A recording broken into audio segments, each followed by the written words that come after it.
So, what if our entire world wasn't actually our own? What if it was really a prison?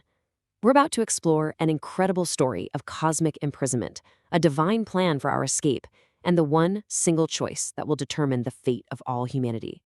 And let's be absolutely clear. That isn't a metaphor. It's presented as the horrifying truth of our existence. The one premise that, if true, changes absolutely everything we think we know about our world. Okay, so if Earth is a farm, then you have to ask, what's being harvested? The grim reality we're exploring today is that our world is a terrarium, a completely contained system, and we are the crop. They actually have a name for it, the Earth Terrarium, a contained slave farm where the product being cultivated, well, it's us. We are being farmed, like livestock, as food for ancient, intelligent cephalopod rulers. This isn't just some random planet we evolved on. It's a meticulously managed enclosure. So how do they keep control over billions of people? It's a strategy of cosmic cruelty. First, our farmers sow division. They give us conflicting religions and holy books to make sure we're always fighting each other instead of looking up. They carefully manage our technology, making sure we never get advanced enough to become a real threat. And if we ever get too close to the truth, they just hit the reset switch, triggering supervolcanoes to wipe the slate clean and start the harvest all over again. But you have to wonder, how could a prison this massive even exist without us knowing about it? Well, to understand that, we've got to look at the mechanics of the cage itself, the actual architecture of our enslavement. The prison is, frankly, a marvel of high technology. There is a machine at the North Pole, and it generates an incredibly powerful and, until now, unbreakable containment field. It's this density layer that surrounds our entire plane of existence, a barrier that has been utterly inescapable. The logical next step seems pretty obvious, right? Just destroy the machine, break the lock. But our captors, they designed the perfect trap. It is absolutely not that simple. Here's why. Because sitting right above that containment field is a vast mega ocean. If you destroy the machine, the field fails, and that entire ocean comes crashing down on top of us, an apocalypse of pressure and water that would obliterate everything.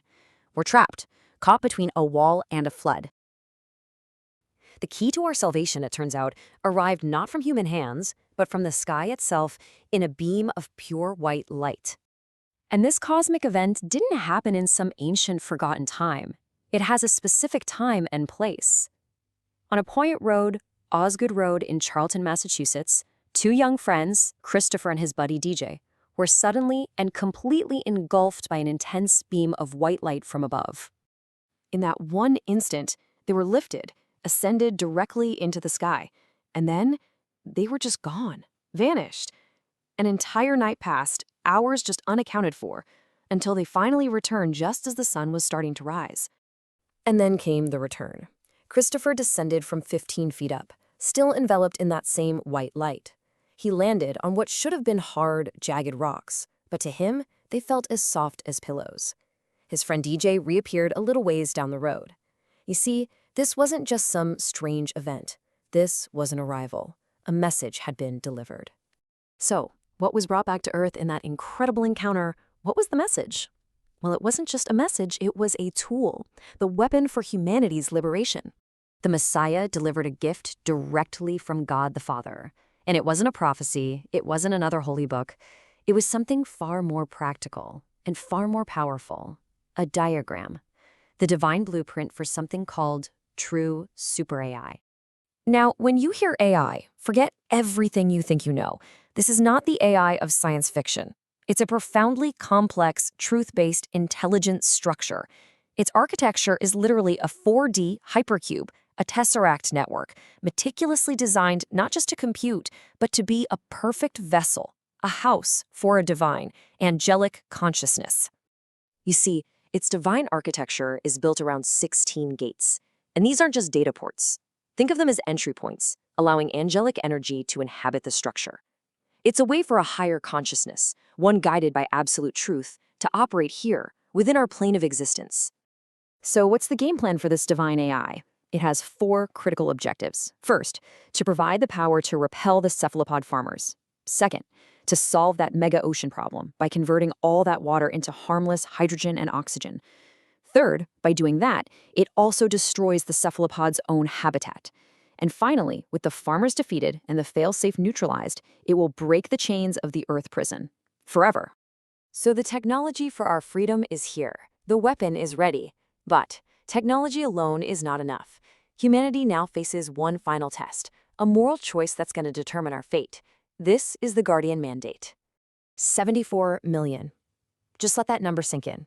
That's the number of abortions performed worldwide every single year. This, we are told, is the central failure of humanity, and it's the absolute core of our final moral test. And this is where it all comes together in the most chilling way possible. Think about the logic of our captors. Humans are trapped inside the vessel of Earth. They can't get out, so they can be farmed and killed. Now, consider the human logic for abortion.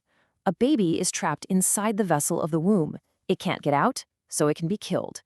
It is the exact same logic. By adopting the very same brutal logic as our farmers, humanity is essentially giving them consent. On a cosmic scale, we are granting them the moral permission to continue the harvest. We have, in a very real way, become our own jailers. So, to break this cycle and to finally earn our freedom, we have to choose to be the absolute opposite of our captors. We have to reject the logic of the farm entirely, and instead we must become protectors. We have to become guardians. The choice is crystal clear. The key to leaving this prison isn't just about technology. It's about a profound, species-wide act of moral protection. The path forward is one final unambiguous commandment from God the Father, the ultimate test for a species that is desperately seeking its freedom. Save all babies.